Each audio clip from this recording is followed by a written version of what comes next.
Today we're going to do another medicinal plant. I have not done any medicinal plants in a while. It's very hot. So I wanted to get out and get started doing some of these because this time of year, end of July through August into September to the fall, generally when you start harvesting more medicinal plants. Today we're talking about the willow tree. There's white willow, black willow. This one happens to be a species of black willow, but you got a lot of white willows as well that work probably better than this, but this is the example that I have today to show you.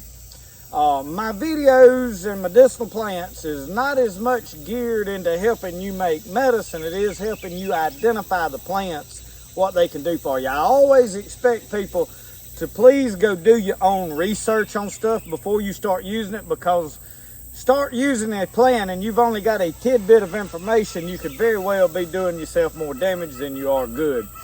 So the first thing is we're going to look at this book. This is Southeast Medicinal Plants. This is a very good book for a lot of different species in my area. Your area may be very different. But this is a willow, and this plant is probably more used in the winter time than it is any other time, because we're talking about pain medicine today. Behind it, you'll see that there is wild lettuce, and I have done several videos on wild lettuce, but wild lettuce is something that you're going to use more into the summer. Right now, the lacticarium, it's a very good medicinal plant, but later in the year, you're not going to have this plant to use as much, thus using the willow bark. The willow, you're going to use the bark off of this plant. I wanted to show you those so that you get a clear look at the leaves, the structure of the tree, and this is a full-grown tree. So what I want to do is, before my camera gets hot and dies out here, I want to read to you out of this book the medicinal uses. I never stand here in any of my medicinal plant videos and try to just recite from memory things on it, because it's too important and it's too easy for somebody very knowledgeable to confuse things. Medicinal uses. Willow bark does many of the same things that aspirin does, which makes sense because it is willow that inspired aspirin in the first place. Although gentler than aspirin, it is a great pain reliever, anti-inflammatory, and fever reducer. However, it does not thin the blood and prevent clotting like aspirin does. Salic acid was first isolated from willow in the early 1800s when chemists examined the bark to figure out why the plant helped with pain.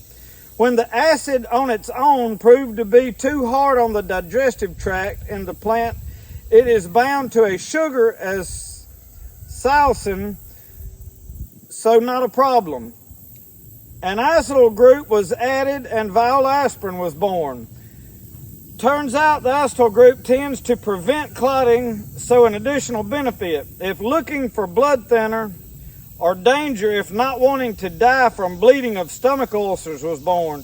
Willow does much of what aspirin does without the anticoagulant effect. By reducing inflammatory actions, willow can help alleviate mild to moderate pain. It seems particularly useful for headaches, arthritis, other joint pain, and pain from acute injuries. So this plant is a good pain remedy. You hear, and probably more famously in recent years, Sturgill Simpson's got an album out with Dude and Juanita, and it's about an old mountain man, and the whole album is a story. And there's one point where he talks about, after he's been gunshot, chewing on willow bark to hold back the pain. So what people would have done, especially in the mountain man days, Native Americans and all this is a species here in America, strip that bark off, or either they would cut a twig off. And so I've got this, needs to be trimmed off and cut. The benefit to this that I like is you use a lot of these willow limbs for beaver hoops, different things that people make out of natural. So when you're doing that, you strip that bark off to use that limb for whatever you're crafting. Well, that bark can be then saved, put in something dried for later use. It can be used fresh. So normally when I am using the bark off of any plant, you can take that with the blade of your knife, and you see how you get all of this bark. You pull that bark, the inner bark, all of it off, you can just chew on it.